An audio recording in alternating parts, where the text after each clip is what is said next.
Good morning, class 12 students. Hope you everyone fine. Students of class 12th, in the series of MySQL, we are just going on the chapter 13, table creation and data manipulation commands. Okay, so in this, you know that we are just working with the primary key constant. On which topic? We are working with the primary key constant. So constraints, you also know it. What is the constraint? Kindly write in the comment box. Okay. Now I am just going to disclose that the first of thing, that what is the primary key. Generally, everyone just know that in a table, one column is just especially unique of each and every data, and through that you will fetch that rows to just determine the data whatever inside on that rows. Okay, let me explain with an example. While you are just going to create a table, and on that table, if you need, okay, so you put the serial number. For which purpose? If you given the serial number, so one thing is that you can't repeat a same number to again. One thing is that it means all the data should be unique. All the data will be unique. And you know that by default the primary key, you know that by default the primary key is a unique. Okay, so it is my discussion to all of you. Now let us just understand with this example. Like that, here is just given, okay, a table creation. The name of the table is employee, and these are the headings.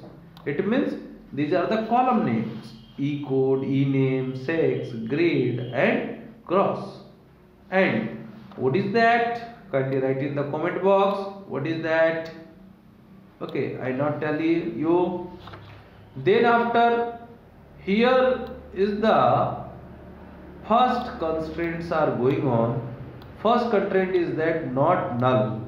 First constraint is what? Because first constraint is not null, and second constraint is that primary key. Primary key. So what does the mean to just make this? Actually means that your employee code in the number form, that is you never without filling you not move to the next one, and it is primary key. Through your employee code we will fetch your data. Okay, so that we will create a primary key with the name of your employee code.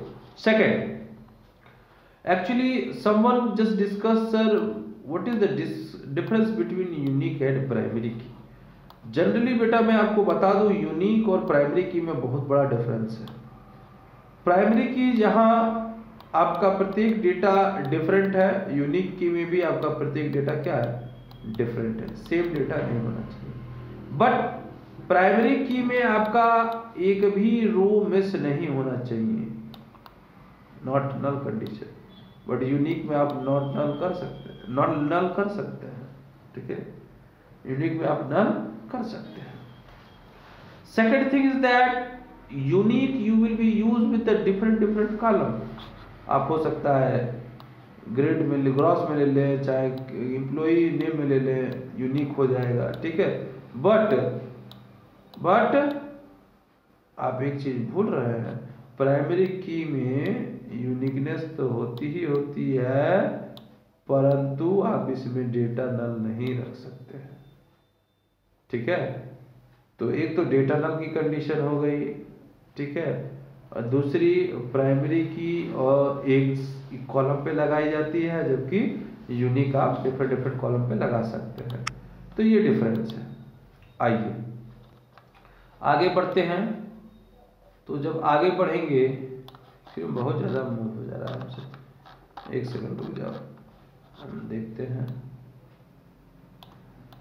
Mouse बहुत तेज चल रहा है, एक second.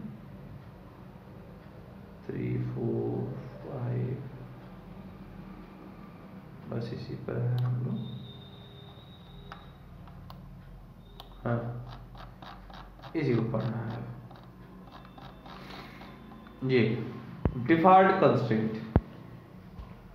सभी को दिख रहा है डिफॉल्ट कंस्ट्रेंट? डिफॉल्ट कंस्ट्रेंट क्या होता है? जनरली इसको मैंने पहले भी बता दिया है, अब यहां फिर बताता हूं। डिफॉल्ट कंस्ट्रेंट क्या होता है कि एक ऐसा कंस्ट्रेंट होता है कि जिसमें आपको यूजर से डेटा ना लेना पड़े। You will not take any kind of data from the user, you put our data, that data should be just shown in each and every record। अब मान लीजिए कि कुछ बच्चे 9th का पेपर दे रहे हैं, तो इतना तो डैम श्योर है ना कि वो बच्चे किस क्लास के हैं? 9th की। तो क्लास क्या होनी चाहिए? 9th होनी चाहिए। उस स्थिति में हम क्या कर देते हैं, उस डेटा को बाय डिफॉल्ट कर देते हैं। जब सारी चीजें छपेंगी लगे हाथ, वो भी क्या होगा, क्या होगा, छप जाएगा ना। देखिए क्रिएट टेबल, ठीक है, क्रिएट टेबल, एम्प्लॉय की टेबल है, सेम सारी चीजें हैं, बट कंस्ट्रेंट यहाँ चेंज हो गई। ग्रेड में बता दिया है कि सबकी ग्रेड क्या हो जाएगी, इवन। अब आपको क्या करना है कि ग्रेड को फिले नहीं करना है, ग्रेड वाले कॉलम में आपको डेटा फिल करना ही नहीं है, वहां डायरेक्टली आपको क्या दिखा देगा, इवन। डायरेक्टली क्या दिखा देगा, इवन। तो आप समझ जाइएगा कि आपने क्या गलती की है। Second, it was next topic, check constraint. अब देखिए चेक कंस्ट्रेंट, आप जनरली आपसे कहा जाए कि ये लो बेटा लिस्ट लो, ठीक है, please take this list and जरा मुझे बताओ कि इस लिस्ट में क्लास 5 के कौन है, क्लास 6 का कौन है, क्लास 4 का कौन है, ठीक है, क्लास 9 का कौन है। तो जनरली आप वहां चेक लगाएंगे। चेक क्यों लगाएंगे? तो चेक से आपको पता चल जाएगा, ठीक है। अब जैसे मान लीजिए कि आपके पास क्लास 1 से लेके क्लास 10 तक की स्ट्रेंथ है और आपको क्लास 10 का चाहिए, तो जनरली यहाँ ये जो प्रोसेस है कंस्ट्रेंट का, उसको अप्लाई कर दीजिए। देखिए आप सेम प्रोसीजर से यहाँ तक आइए, यहाँ आप बस चेक लगा दीजिए कि ग्रॉस जो है, यहाँ क्लास लिख दीजिएगा इज ग्रेटर देन 9। तो अब 9 से बड़ा कौन सा नंबर होता है, 10। तो क्लास में 10th का ही केवल रिकॉर्ड दिखेगा और किसी का नहीं दिखेगा, ठीक है। तो ये एक तरीका होता है। जैसे कि यहाँ ग्रॉस 2000 टू एबव है, तो जिनकी भी सैलरी 2000 से ऊपर है केवल आप उन्हीं का रिकॉर्ड देख सकते हैं और अन्य लोगों का रिकॉर्ड आपको नहीं दिखेगा, ठीक है। तो ये चेक कंस्ट्रेंट था। उसी में आगे बढ़ेंगे। देखिए अब क्या है कि रोल नंबर जो है कि आपका इसमें नया मेथड लगाया गया है, ठीक है, QoH का।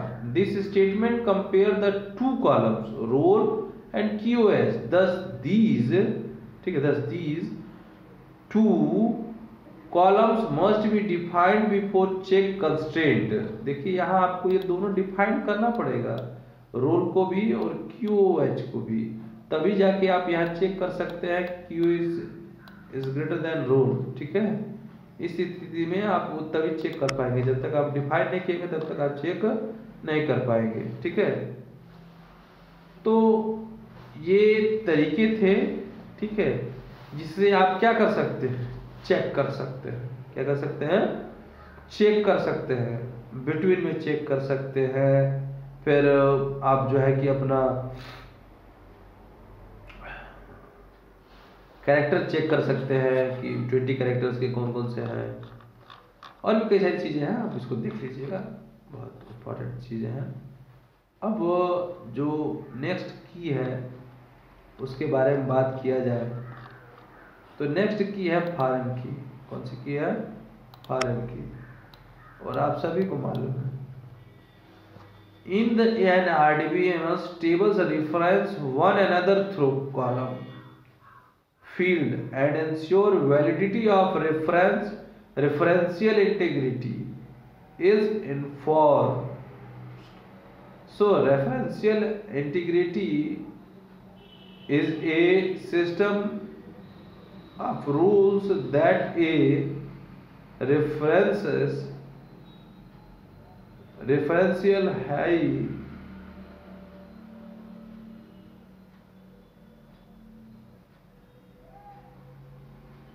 referential integrity is enforced.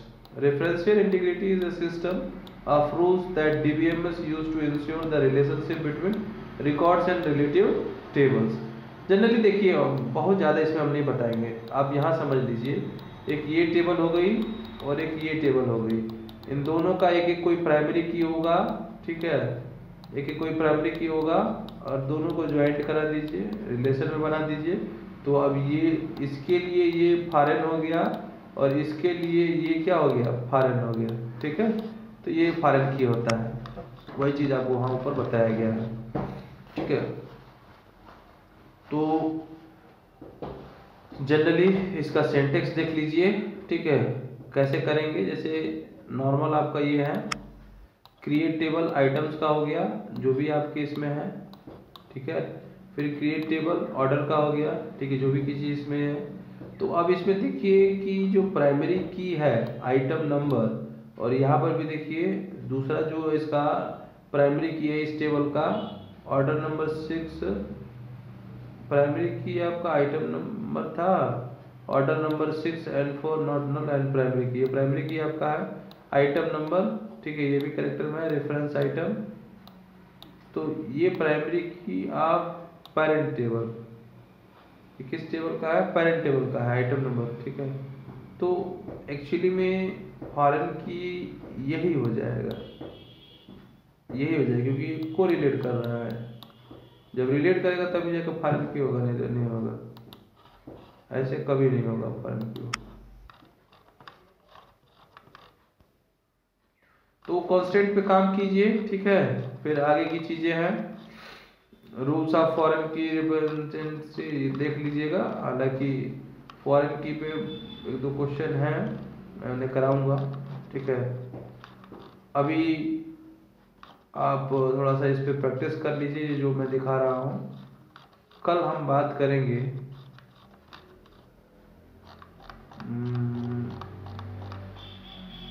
assigning names to constraint, इसी पे बात करेंगे। Thank you.